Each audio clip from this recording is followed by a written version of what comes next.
जी पधार रहे हैं।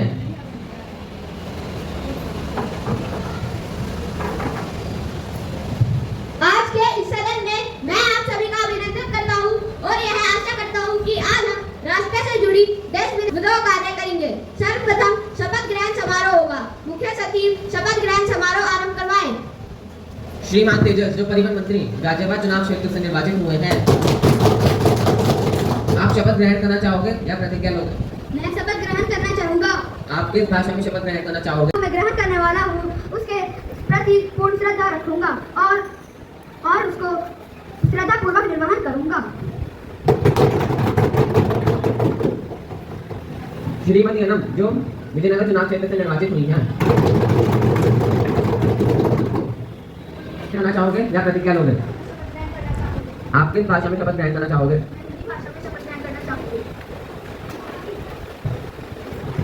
मैं अनम जो विजयनगर चुनाव क्षेत्र से निर्वाचित हुई हूँ, मैं ईश्वर की शपथ लेती हूँ कि मैं विधि द्वारा स्थापित भारत के प्रति श्रद्धा और निष्ठा रखूंगी, देश में प्रभु सत्ता और एकता बनाए रखूंगी तथा इस वक्त मैं ग्रहण करने वाली हूँ उसका कर्तव्य श्रद्धा पूर्वक निर्वाह करूंगी।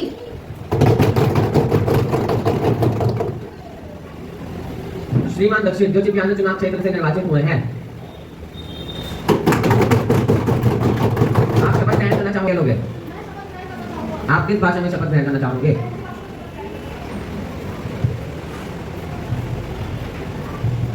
मैं दक्षिण चिपियान चुनाव क्षेत्र से निर्वाचित हुआ हूँ। मैं ईश्वर की शपथ लेता हूँ कि भारत के संविधान द्वारा श्रद्धा और निष्ठा बनाए रखूंगा तथा जिस पद को मैं ग्रहण करने वाला हूँ उसका कर्तव्य श्रद्धा पूर्वक निर्वहन करूंगा।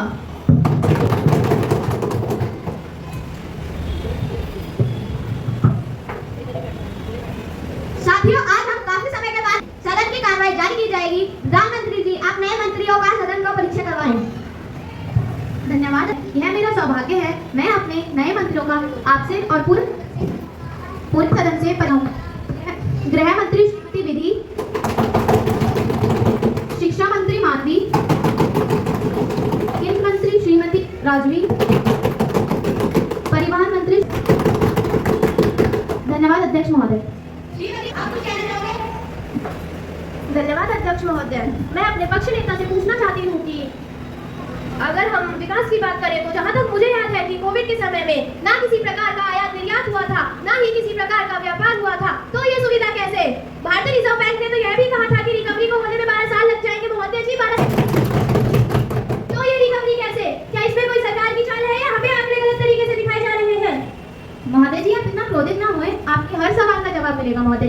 मैं यही चाहती हूँ महोदय जी। जी महोदय जी आपको हर क्योंकि जीडीपी का इतनी जल्दी बढ़ जाना कोई मजाक की बात। धन्यवाद अध्यक्ष महोदय। जी महोदय जी हमारे पास प्रतिपक्ष नेता का सारे सवालों के जवाब हैं। महोदय अध्यक्ष जी, मंत्री पक्ष के द्वारा अगर यह सवाल उठाया गया है तो मैं बता दूं महोदय जी, भारत सरकार की जीडीपी में सच में असाधारण वृद्धि देखने को मिली है, जिसका सबसे बड़ा कारण यह है कि हमारी सरकार के द्वारा तरह तरह के प्रोजेक्ट पर धन लगाया गया है, साथ ही देश के युवाओं को रोजगार कराया गया है, जिसके चलते जीडीपी में असाधारण वृद्धि देखने को मिली है। महोदय जी आप हमारी सरकार पर जीडीपी के आगे बढ़ने का आरोप लगा रही हैं, तो मैं आपको बता दूं जब आपकी सरकार को सट्टा मिलने आने में देश को आर्थिक संकट का सामना करना पड़ा था, तो यदि अपने घर शीशे के हों तो दूसरों को घरों पर पत्थर ना मारें। धन्यवाद अध्यक्ष महोदय। जी हाँ, आपने कहा था भारत 2022 में नए भारत के नाम से जाना जाएगा, परंतु आपकी सरकार द्वारा हमें तो नहीं दिखाई दे रहा। और तो और कोविड के समय में जो आंतरिक विद्यार्थियों का नुकसान हुआ है उसके लिए आपकी सरकार ने क्या किया है महोदय जी? कोविड के समय में अस्पतालों में ऑक्सीजन सिलेंडर्स नहीं थे। ऑक्सीजन सिलेंडर्स तो दूर की बात, अस्पतालों में बेडों की सुविधा भी नहीं थी। इससे यह पता चलता है सरकार का हेल्थ बजट कितना कम है, परंतु आपने उसे बढ़ाने की जगह और कम कर दिया महोदय जी। तो क्या इसे समझदारी द्वारा उठाया गया कदम समझे? धन्यवाद अध्यक्ष महोदय। महोदय अध्यक्ष जी हमारी सरकार के द्वारा किया गया है हमें भली बात स्मरण है। इस वादे को पूरा करने के लिए हमारी सरकार के द्वारा तरह तरह की परियोजनाओं का प्रचलन किया गया है, जैसे पीएम गति शक्ति, डेवलपमेंट, एनर्जी ट्रांसमिशन और क्लाइमेट एक्शन जैसी प्रक्रियाओं का प्रचलन करते हुए हमारी सरकार के द्वारा नए भारत के वादे को पूरा कर दिया गया है। जहां बात अब ऑक्सीजन सिलेंडर की कर रही है तो मैं बता दूं कि हमारी सरकार के द्वारा ऑक्सीजन सिलेंडरों का आयात विदेशों से किया गया है। जहां बात बेडों की सुविधा की आई तो हमारी सरकार ने अस्पतालों का निर्माण कराया है। ऐसे ही एक अस्पताल का निर्माण मुंबई में कराया गया है जिसमें 1000 से भी अधिक बेडों की सुविधा है। महोदय जी हमारी समाधान किया गया है और अगर जरूरत पड़ी तो आगे भविष्य में भी किया जाता रहेगा। अध्यक्ष महोदय। Everyone, I am Vidhi. Today I am declared as a Home Minister. Today we are here to discuss on Parliament view and opinions. अरे रुकिए रुकिए मंत्री जी, भाषा का प्रयोग कर रहे हैं, अंग्रेजी भाषा आप जानते नहीं हैं। देखिए आज हिंदी दिवस भी है, कम से कम तो हिंदी भाषा का प्रयोग करें।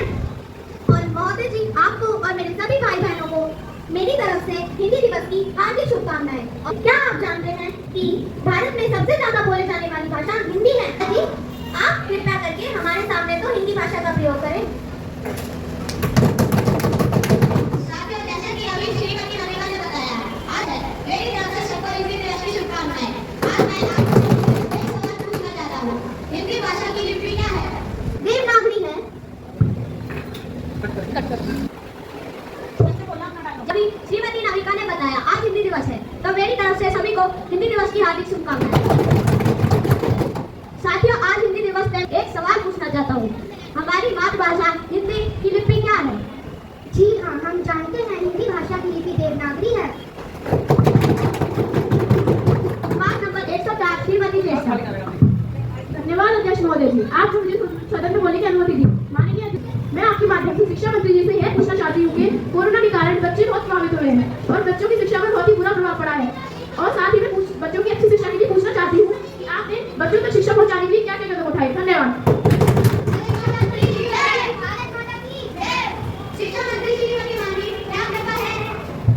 जी हाँ महोदय, इस सवाल का जवाब है।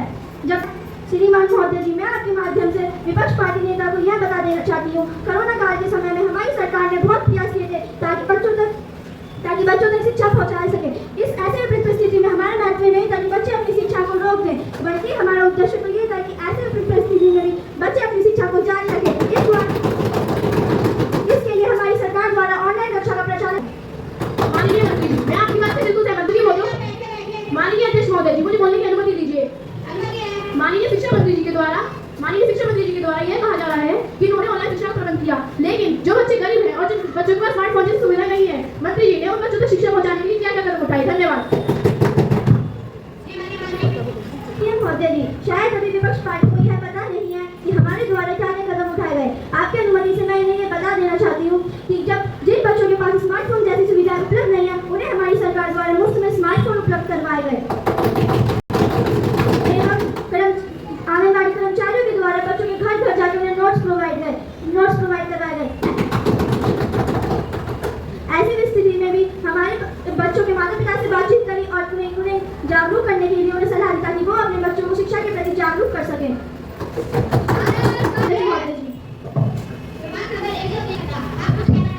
माननीय अध्यक्ष महोदय जी, मैं आपके माध्यम से माननीय गृह मंत्री से एक विश्व विशेष मुद्दे पर चर्चा करना चाहती हूँ, महिला सुरक्षा। महिला सुरक्षा का मुद्दा भारत में बहुत पहले से चलता आ रहा है और आज भी भारत में वैसे ही चल रहा है। महोदय जी, हम ये पूछना चाहती हूँ कि महिला सुरक्षा का मुद्दा भारत में बहुत पहले से चलता आ रहा है और आज भी भारत में वैसे ही चल रहा है।